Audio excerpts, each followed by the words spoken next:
Glad you're back, everybody. The Chris Salcedo Show. Another big hearing is coming up as FBI Director Christopher Wray is set to testify before the House Judiciary Committee next Wednesday. Comes as lawmakers are still waiting for documents that Wray said he would turn over regarding payments to the Biden family from foreign countries. So what more can we expect from this hearing? For more, let's bring in California Congressman Tom McClintock, who sits on the Judiciary Committee along with the Natural Resource Committee and Budget Committee. Nice to see you, Congressman. It's been a long time. The FBI has turned over 2 more unclassified FD 1023 forms relating to the Biden crime family, but they were heavily redacted. What's the status on defeating this latest effort by the FBI to stonewall? And what about those alleged tapes of Joe Biden and Hunter Biden working out a deal with a Ukrainian oligarch? Has the GOP made inroads in tracking those tapes down? Well, from what I understand, it's been like pulling teeth, and it's going to continue to be that way. And I think that Mr. Wray is going to have a great deal to answer for when he comes before the Judiciary Committee. And it's not just those issues. I mean, it's the wide destruction of the FBI's reputation under his leadership and that of his predecessor, Jim Comey.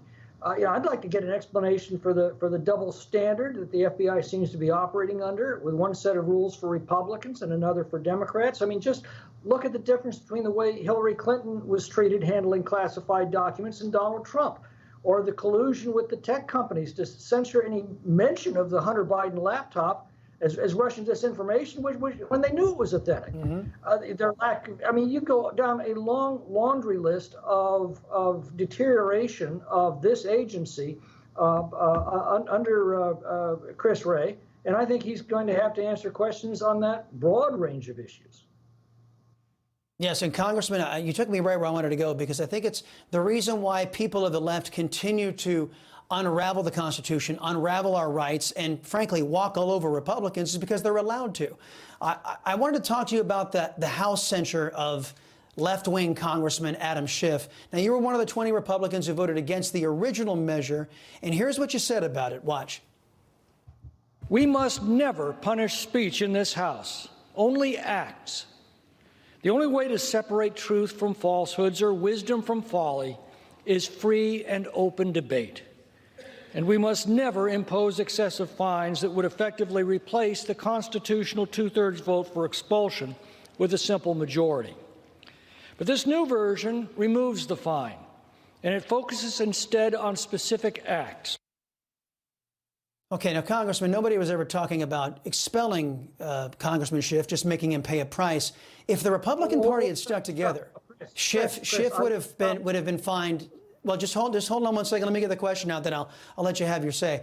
He would have been fined $16 million for the betrayal of our people using his position as Intel chairman. He used his position to lie for years about the Russia-Trump collusion, and you and 19 other Republicans voted to prevent Schiff from being held accountable with a hefty fine that I contend, and maybe you correct me if I'm wrong, would have sent a warning to any Democrat who in the future wants to politicize the Intel committee.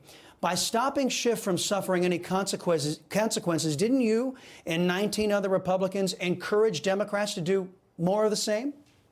Chris, you are dead wrong on this constitutionally. It takes a two-thirds vote to expel a member.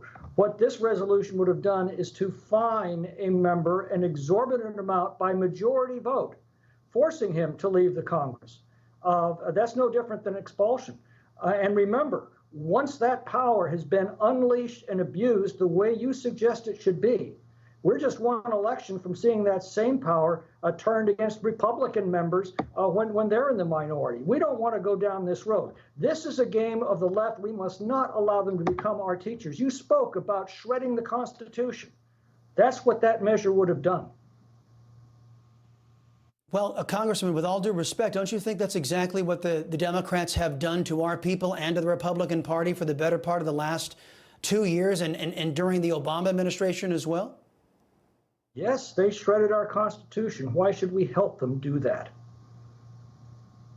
Well, like I said, Congressman, I think that so long as Democrats know that the Republicans will not stand against them and make them pay a price, they're going to continue doing exactly what they've been doing. But I appreciate the spirited debate. Congressman Tom McClintock, sir, thank you for being here. We appreciate it.